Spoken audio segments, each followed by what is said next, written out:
नमस्कार, हजुरलाई प्राइम टिभीमा स्वागत छ। आज हामी सामाजिक अभियन्ता ज्ञानेन्द्र राज पाण्डेसँग भलाकुसारी गर्न जाँदैछौँ। हजुरलाई हाम्रो प्राइम टिभीमा स्वागत छ। धन्यवाद। मेरो पनि प्राइम टिभी तपाईँ लगायत सम्पूर्णलाई मेरो तर्फबाट धन्यवाद एवं नमस्कार। अहिले देशैभर कोरोनाको कारण लकडाउनको स्थिति छ। यो समयमा चाहिँ हजुरले के कसरी आफ्नो दिनचर्या व्यतीत गरिरहनु भएको छ, अलिकति बताइदिनुहोस् न। अहिले कोरोनामा विश्वमा लगभग 7 लाख मान्छे मरिसके। हाम्रो देशमा नि लगभग 45 जना मान्छे मरिसके।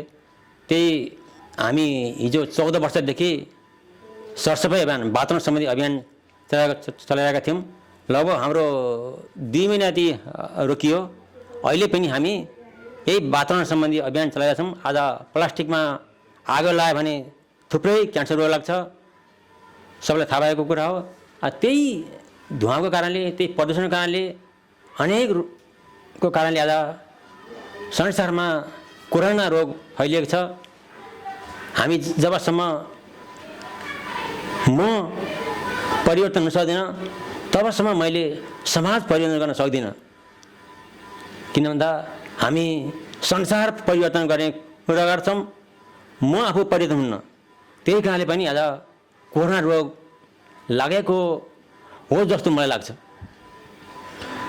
हजुरले एकदम ठिक विषय उठाउनु भयो। हजुरले भन्नुभए अनुसार अब कोरोनाको अहिले महामारी नेपालमा मात्र नभई संसारभरि नै छ। 7 लाखले ज्यान गुमाइसके।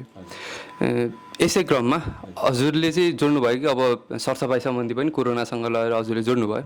यस विषयमा चाहिँ हजुरले आफ्नो व्यक्तिगत हिसाबबाट, व्यक्तिगत तवरबाट हजुरले चाहिँ के कस्ता काम गर्नुभएको छ, हजुर यो सामाजिक र सरसफाइ अभियानतिर कताबाट आइपुग्नु भयो, कसरी जोडिनु भयो, यसको बारेमा अलिकति बताइदिनुहोस् न। म जब 2045-46 सालमा म काठमाडौँ बस्थेँ। एकजना मान्छेले चाहिँ कसैलाई जागिर लाइन्छु भनेर, कसैलाई के भनेर गएको मैले त्यहाँ देखेँ। त्यहाँपछि मलाई लाग्यो यस्ता ठाउँहरूलाई कारवाही गर्नुपर्छ, यिनीहरूलाई चाहिँ पक्रिनुपर्छ भने अभियान चलाएँ। एक दिन त्यो मान्छेलाई मैले पक्रेर चाहिँ काठमाडौँ लगभग 1 घन्टादेखि काठमाडौँ घुमाएपछि पुलिसले त्यो मान्छेलाई पक्रेर लगेर चाहिँ चौकीमा थुन्यो। त्यहाँबाट मैले एउटा सामाजिक क्षेत्रमा हुन्छ सामाजिक क्षेत्र लाउनुपर्छ भने मेरो साँझबाट थियो। त्यहाँबाट बढी जागृतता आफूमा एउटा जागृतता जाग्यो।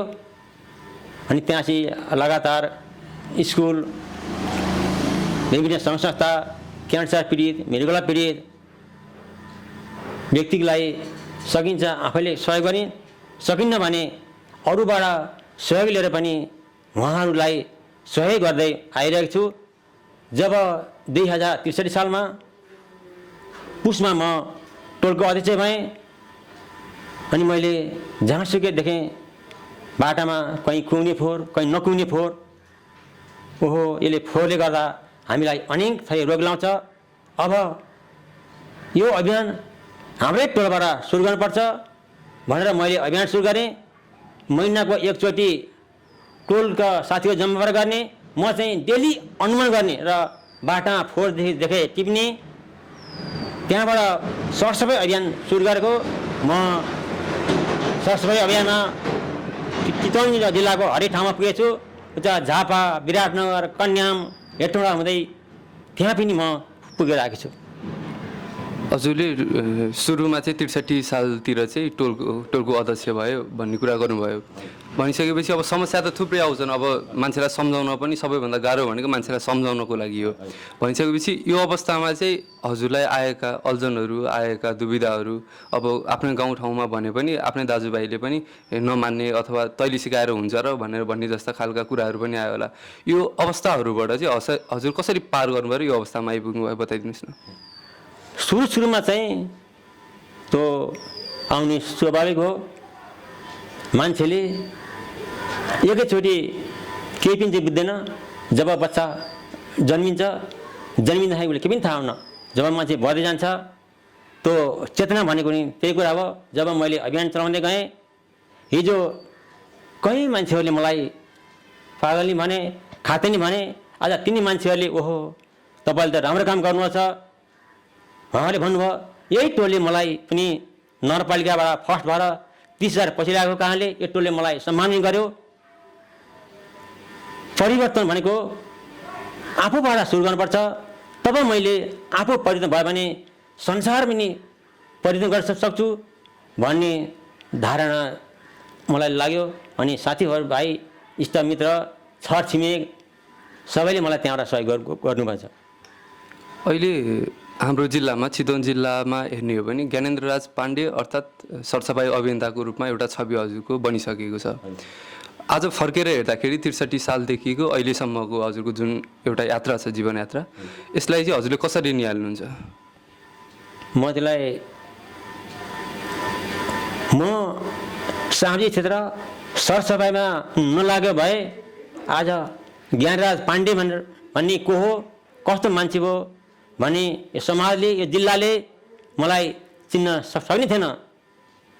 राम्रो काम गर्न पहिला आफू परिवर्तन हुनुपर्ने छ। म परिवर्तन भएपछि मैले समाज परिवर्तन गर्न सक्नु रहेछु भन्ने कुरा मलाई लागेको छ। अहिले पनि हजुर कुनै सङ्घ संस्थाहरूमा आबद्ध हुनुहुन्छ कि के कस्तो छ, अथवा हजुर स्वतन्त्र रूपमा अभियानहरू सञ्चालन गर्नुभएको छ कि के छ हजुरको अहिलेको अवस्था चाहिँ? म त्यस्तो सङ्घ संस्था छैन भने नि छु, छ भने छैन, त्यस्तो छ। एउटा पञ्चकन्या माविको बी ब्लक भनी त्यहाँ इलेक्ट्रिकल इन्जिनियर पढाइ हुन्छ, त्यो एउटा संस्थामा समितिमा छु। ग्राम बेसीको चेपाङ केन्द्र त्यहाँ सल्लाहकार छु। अहिले clean Nepal, green Nepal, sorry के अरे clean Chitwan, green Chitwan, better Chitwan भन्ने संस्थामा एउटा सल्लाहकार रूपमा छु। म खास त्यस्तो कुनै सङ्घ संस्था हिजो थिएँ, हिजो म चाहिँ टोल विकास संस्थाको अध्यक्ष भएँ, टोल समन्वय समितिको अध्यक्ष भएँ, टोल विकास संस्था नगर समन्वय समितिको सदस्य भएँ। अब राजनीतिक पार्टीहरूमा म चाहिँ जिल्लादेखि क्षेत्रसम्म हिजो बसेर काम गरेको। अहिले राजनीतिक पार्टीको कुनै पनि कमिटी छैन। म हजुरले राजनीतिक कुरा, राजनीतिक पार्टीमा अहिले कुनैमा नै आबद्ध छैन भन्नुभयो। भनिसकेपछि अलिकति हजुरको राजनीतिक पृष्ठभूमिको बारेमा पनि बताइदिनुहोस् न। म 2035-36 सालको आन्दोलन देखेँ। त्यो आन्दोलनबाट ओहो देशमा कि पञ्चायत शासनको विरुद्धमा केही गर्नुपर्छ। आज निरङ्कुश पञ्चायत व्यवस्थाले, राजतन्त्रले नेपाली जनतालाई मुक्ति दिन्न, हामी परिवर्तन लागि लड्नुपर्छ भनेर 35-36 सालको आन्दोलनदेखि म सङ्गठनमा आबद्ध भएँ। म भारतमा नि 16 वर्ष लगभग चाहिँ सङ्गठनमै आबद्ध भएर काम गरेँ। विभिन्न मजदुर सङ्घको जिल्ला सेवाएँ, फुटपाथ व्यापारी सङ्घको काठमाडौँमा भस्तारी त्यहाँ पनि अध्यक्ष भएँ। पार्टीको 3 फेरा जिल्ला सदस्य भएँ, पूर्वी क्षेत्र अध्यक्ष भएँ। अहिले चाहिँ म पार्टीको कुनै पनि कमिटीमा छैन। भनिसकेपछि अहिले चाहिँ राजनीतिक क्षेत्रबाट चाहिँ हजुर एउटा रिटायर्ड लाइफ जस्तो जिइरहनु भएको छ। अब यो राजनीतिक कुरालाई फड्को मार्दै फेरि सरसफाइतिरै जोड्यौँ। विभिन्न अभियानहरू सञ्चालन भइरहेका छन् सरसफाइका लागि भनेर, तर अहिले पनि रत्नगर नगरपालिका हेर्ने हो भने हरेक ठाउँतिर फोहोर त्यस्तै, मैलो त्यस्तै, केही क्रमिक रूपमा सुधार त भयो होला, तर जुन हिसाबले हुन पर्थ्यो त्यो चाहिँ भएको देखिँदैन। यसमा चाहिँ खासमा कसको गल्ती देख्नुहुन्छ हजुर चाहिँ यसमा? सबभन्दा पहिला म जस्तै मान्छेको, जसले चक्लेट खायो, गुट्का खायो, कुनै एउटा सामान किन्यो, बाटामा फाल्ने हाम्रो एउटा बानी छ। हामीले डस्टबिनमा लगेर फाल्दैनौँ। सबभन्दा पहिलो कमजोरी हामी जस्तै मान्छेको छ। दोस्रो कमजोरी राज्यले पनि एउटा कडा नियम बनाएर जहाँसुकै सिसी क्यामेरा राख्ने, जसले फोहोर फाल्टुलाई तुरन्त कारवाही कारवाही गर्छ भने फोहोर अलिकति कम के पूर्ण रूपमा हामीले कहीँ पनि फोहोर देख्न सक्दैनौँ। जबसम्म मान्छेमा चेतना आउँदैन तबसम्म परिवर्तन हुन्छ जस्तो मलाई लाग्दैन। भनिसकेपछि जनताको स्तरबाट र सरकारको स्तरबाट दुवै हिसाबले चाहिँ भयो भने बल्ल सरसफाइ अभियान चाहिँ सफल हुन्छ भन्ने हजुरको धारणा आयो। अब यसका लागि हजुरले अलिकति विस्तारमा बताइदिनुहोस् कि जनताबाट त जनताले आफै गर्न पनि भइहाल्यो। अब अहिले त स्थानीय निकाय छ, स्थानीय निकायको हिसाबले नगरपालिकाले अथवा वडा कार्यालयहरूले वडाले चाहिँ के कस्तो भूमिका निर्वाह गर्न सक्छ त्यो बेला, त्यो अलिकति विस्तारमा बताइदिनु। वडाले नगरले मैले यहाँभन्दा पहिला नै हजुरलाई भनिसकेँ, अलिकति नियम कडा नियम बनाउने एउटा अनुगमन समिति गठन गर्ने, ठाउँ ठाउँमा सकिन्छ भने सिसी क्यामेरा राख्ने, भने मान्छेले आज फोहोर फाल्यो बेलुका त सिसी क्यामेरा देखिन्छ। त्यो देखेपछि राज्यले अब 500, 1000, 2000 कति लिनुपर्ने ट्याक्स लिने भने एउटा डरे पनि मान्छेले ओहो फाल्न हुने जान्छ बाटोमा। जस्तै त्यही मान्छे जुन मान्छेले अहिले बाटोमा फाल्छ त्यही मान्छे विदेश गयो भने बाटोमा फाल्दैन, त्यही मान्छे विदेशबाट आयो भने यहाँ बाटोमा फाल्छ। किन भन्दा यहाँ एउटा सिस्टम नबसेको पनि हो, चेतना यहाँको माहौलले गर्दा चेतना त्यस्तै खाले मान्छेमा भएको कारण पनि हो। हजुरले यो अब सरकारी निकाय अनि जनताको हिसाबले गर्नुपर्ने कामहरू भन्नुभयो। केही समय अगाडि चाहिँ हाम्रो धार्मिक स्थल यहीँ देवघाट वरिपरि चाहिँ एउटा अभियान सञ्चालन भयो, स्वच्छ अभियान भनेर, स्वच्छ देवघाट अभियान भनेर। विभिन्न 2-3टा सङ्घ संस्थाहरूले त्यो बेला सहभागिता जनाएको थिए। हजुर पनि जानुभएको रहेछ। भनेपछि त्यो पनि केही समय जबसम्म त्यहाँ जनता जाँदैनन् तबसम्म चाहिँ स्वच्छ नै रहन्छ। जब अब त्यहाँ मेला लाग्ने बेला हुन्छ, माघे सङ्क्रान्ति, साउनको मेला लाग्छ, त्यसपछि फेरि त्यसको अभिगत भनेको पुरानै लयमा फर्किन्छ। यसमा अब सरकारी हिसाबले सङ्घ संस्थाले गर्नुपर्ने कर्तव्यहरू त सबै गरे, अब जनताले पनि अब कुन तहसम्म सजाय दिने त नि, मेलामा आएकालाई पनि दिने अथवा कुन हिसाबले जाने, त्यसो त अटेक गर्ने पनि कुरा भएन, बलजफ्तीको कुरा पनि भएन। भनिसकेपछि कहाँनिर चाहिँ हाम्रो त्रुटि छ, न अहिले आएका बालबालिकाहरू अथवा अहिलेको युथहरूलाई चाहिँ हामीले जुन दिने शिक्षा छ त्यसमै केही खोट छ कि के छ, यसको बारेमा हजुरको धारणा चाहिँ के छ? स्कुलमा पढ्ने बालबालिकालाई चाहिँ सरहरूले क्लास दिनुभन्दा पहिले वातावरण सम्बन्धी कार्यक्रम चाहिँ दिनुपर्छ हरेक स्कुलले। कलेजभन्दा जो प्राइमेरीदेखि 10मा पढाइ हुन्छ त्यहाँ दिनुपर्छ, अनि कलेज लेभलमा पनि दिनुपर्छ पहिलो कुरा चाहिँ। दोस्रो कुरा, ठाउँ ठाउँमा राज्यले चाहिँ फोहोर फाल्ने ठाउँ पनि एउटा डस्टबिन राख्नुपर्छ, त्यो दोस्रो कुरा। तेस्रो कुरा, राज्यले सिसी क्यामेरा पनि राख्नुपर्छ। सबर के जरिवाना मात्रै ठुलो कुरा होइन, मान्छेको चेतना ठुलो हो। मेरो विचार चाहिँ त्यति हो। ठिक छ, हजुरले जनता र तपाईँको स्थानीय तहको बिचमा सहकार्य हुन सक्यो भने चाहिँ सरसफाइ अभियानले चाहिँ एउटा सफल रूप लिन्छ भन्नुभयो। अब यसको अलावा हजुरसँग फेरि अलिकति राजनीतिक कुरामै जोडिन चाहन्छु म। मैले देखेको पनि थियो हजुर वडाध्यक्षमा उठ्नु पनि भएको थियो भनेर। भनिसकेपछि यो पार्टीतिरको एउटा जुन आस्था थियो त्यो चाहिँ अहिले हराएको नै हो कि अथवा हजुर चाहिँ सक्रिय नरहनु भएको मात्र हो? मेरो आस्था हरा होइन, म आस्था छ। आस्था भए पनि चुनावमा भाग लिएर मलाई खास उपलब्धि होला जस्तो लागेन। आगामी दिनमा म चुनावमा उठ्ने पनि मैले सोच चाहिँ राखेको छैन। र म कस्तो खाले विश्वास मान्छे भन्दा संसदीय व्यवस्थापनको लेनिनले बनाइदिए खसी टाउको झुन्डा र कुकुरको मासु बेच्ने पसल भन्थे। मलाई खास विश्वास छैन, त्यही भएर तँलाई एउटा उपयोग गरेको एकपल्ट भाग लिएँ। आगामी दिनमा म सक्रिय रूपमा राजनीतिमा लाग्ने मेरो विचार छैन। हजुरले लेनिनले भन्नुभएको भनाइ चाहिँ उद्धृत गर्दै भन्नुभयो। तर हेर्ने हो भने त लेनिनका मार्क्सका नाम बेचेर अहिले जहाँ पुगेका छन् दलहरू ती सबै त संसदीयवादी भइसके त तिनीहरू त भइसकेपछि एक हिसाबले भन्यो भने हजुरहरूलाई जुन कुरा सिकाइएर पार्टीमा आबद्ध गरेको थियो त्यो चाहिँ पुरा गर्न सकेनन्, उनीहरू संसदवादी भए, त्यही भएर मैले पार्टी छोडेँ भन्न खोज्नु भएको त होइन? त्यो पार्टी मैले छोडेको छैन, आस्था छ। म एउटा वामपन्थी र कम्युनिस्ट विचारधारा राख्ने मान्छे हुँ। आगामी दिनमा पनि मेरो विचार म छोड्ने छैन। आज कम्युनिस्टको अर्थ साम्यवाद, साम्यवाद अर्थ वर्गविहीन समाज स्थापना गर्ने। आज यसको गणतन्त्रको विकल्पमा हामी समाजवाद र साम्यवाद हाम्रो नारा, त्यो नारामा म अडिग छु। आगामी दिनमा पनि अहिले छु।